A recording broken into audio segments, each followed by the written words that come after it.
രാത്രി 10:15 ഇപ്പോൾ എവിടെ പോകാനല്ലേ മാസ്ക് ഒക്കെ വെച്ച്. ഇവിടെ തൊട്ടപ്പുറത്ത് റെയിൽവേ സ്റ്റേഷൻ ഉണ്ട്. അവിടെ ഒരാൾക്ക് ഒരു കേക്ക് വേണമെന്ന് പറഞ്ഞു. ഇപ്പം വിളിച്ച് പറഞ്ഞതാ. ഞാനെന്നാ നാട്ടിൽ കൊണ്ടുപോകാൻ വെച്ചിരുന്ന കേക്ക് ആയിരുന്നു. അപ്പം കൊടുക്കാമോ ചോദിച്ചു. അപ്പോൾ പുള്ളി ഇവിടുത്തെ റെയിൽവേ സ്റ്റേഷനിൽ നിന്ന് ചെന്നൈക്ക് പോവാം, അവിടെ കൊണ്ട് കൊടുക്കണം. അപ്പോൾ ഞാനും ആരും കൂടെ പോവാം. ആരൻ പോയിട്ട് വരാവേ. കൊടുത്തിട്ട് വരാം കേട്ടോ.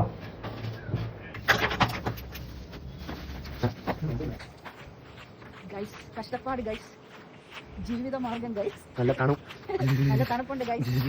പുറത്തോട്ട് ഇറങ്ങിയത് രാത്രിയിൽ ഇന്നാണ് ഇറങ്ങിയത്, തണുപ്പായിട്ട് ഇറങ്ങിയത്.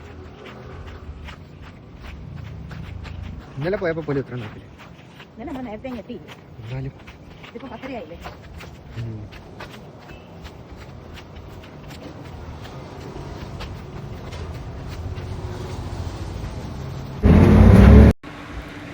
പുള്ളിക്ക് 4 കേക്കായിരുന്നു വേണ്ടിയത്. പക്ഷേ 8:30 ആയപ്പോഴാണ് രാത്രി വിളിച്ചു പറയുന്നത്. അത് കാരണം പെട്ടെന്ന് പിന്നെ എങ്ങനെയാണ് 10 മണിയാകുമ്പോഴത്തേക്കും നമ്മൾ കൊടുക്കുന്നത്? 2 മണിക്കൂർ കൊണ്ട് കേക്ക് ആവുമോ?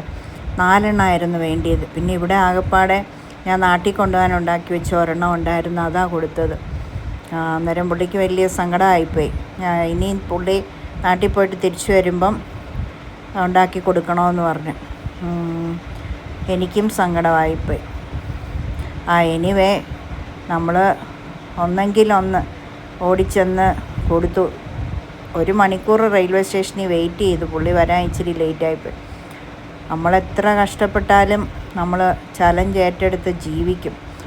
കാരണം എന്നാന്ന് വെച്ചാൽ അതേ പറ്റുള്ളൂ. ഇപ്പോഴത്തെ കാലത്ത് ജീവിക്കണമെങ്കിൽ, പിള്ളേരെ നല്ല നിലയിൽ പഠിപ്പിക്കണമെങ്കിലൊക്കെ കഷ്ടപ്പെടാം. വീട്ടിൽ സുഖമായിട്ട് രാത്രി കിടന്നുറങ്ങിയിട്ട് കാര്യമുണ്ടോ? ഓടണം. ഓർഡർ കിട്ടുമ്പോഴേ ഓടിക്കണം.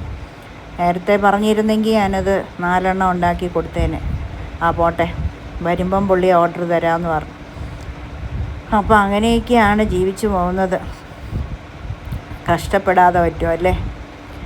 ഓക്കേ, എല്ലാവരെയും ദൈവം അനുഗ്രഹിക്കട്ടെ. എല്ലാവരും ഞങ്ങളെയും പ്രാർത്ഥനയിൽ ഓർക്കുക.